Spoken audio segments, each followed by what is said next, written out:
Tommy Retro here with a video. Today we've got a 1953 Ford NAA loader backhoe. I picked this up last year and just want to make a quick video. I've got to scrape up some excess dirt from a project I did last year. I did a drainage project up the way here.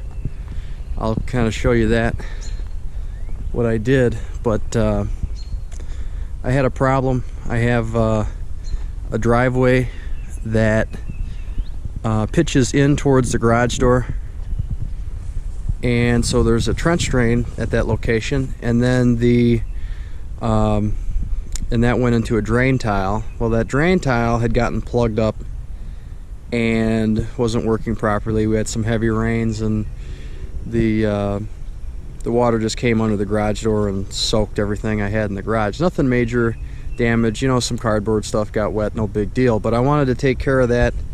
And so what I did was I trenched a line here. You can see I trenched this. I put a piece of 4-inch PVC, attached it to the outlet of the trench drain, so you can see that here. There's a trench drain, and that's what collects all the water that comes down, and so it doesn't go into the garage. So because the original drain tile was plugged, this backed up, created a pool, went underneath the garage door, and like I said, a bunch of water in the garage. So what I did was I found the 4-inch pipe that was existing, where it changed over to corrugated drain tile, and it was totally loaded with silt, and disconnected that and ran 4-inch PVC down the hill.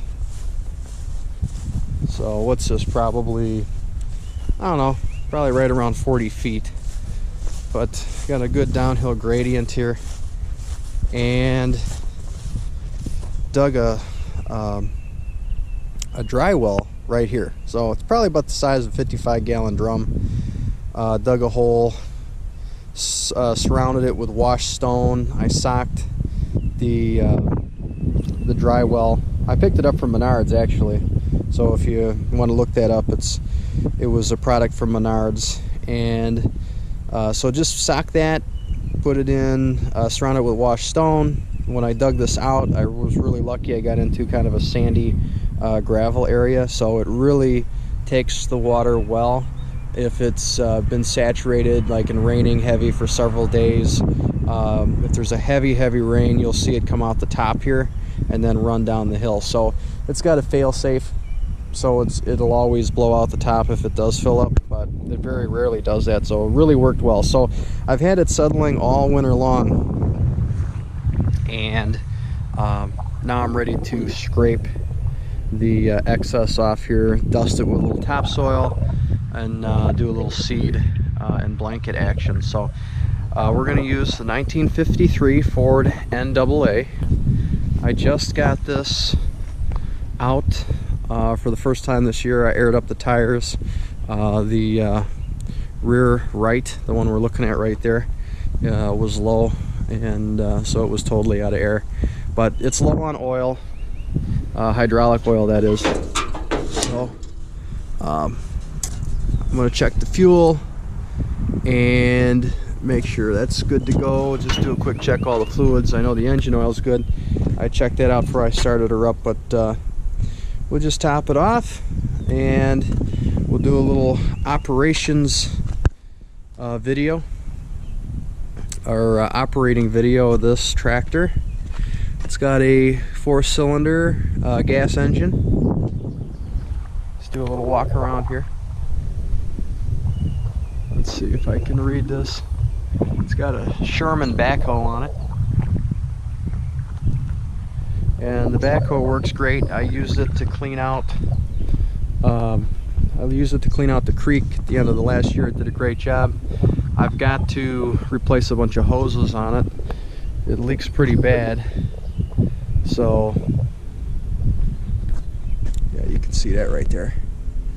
So it's definitely in need of hoses. So this will be a work in progress, but I'm just using the loader part this time, and that's in pretty good shape without leaks. You can see this front ram's leaking here. So needs a little help, but it'll be just fine to do this job. So I'm gonna get everything checked out, fluids topped off, and get the camera mounted on my helmet, and we'll do a little operating video what it's like to operate a 1953 Ford NAA loader backhoe.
Alright, so we're all done. Earl actually came and gave me a hand with this, so that's great. As you can see, the loader helps, but there's a hell of a lot of handwork. You know, it was nice to move at least the majority of the material, but it had to come in with shovels and finish the rest by hand and then rake out this topsoil. So I'll seed this, I'll overseed this, do a little straw action, and this will be growing nice. Before putting the topsoil down, I did drive over the soil that was there. Probably got another 2 to 3 inches of compression out of it, so that's good. So there's like 2-3 inches of topsoil here. Dusted out all the bare spots, but that's all she wrote. So appreciate Earl for coming over, and it's starting to rain, so perfect time. Another project checked off the list. As always, Tommy Retro here. Thank you for watching.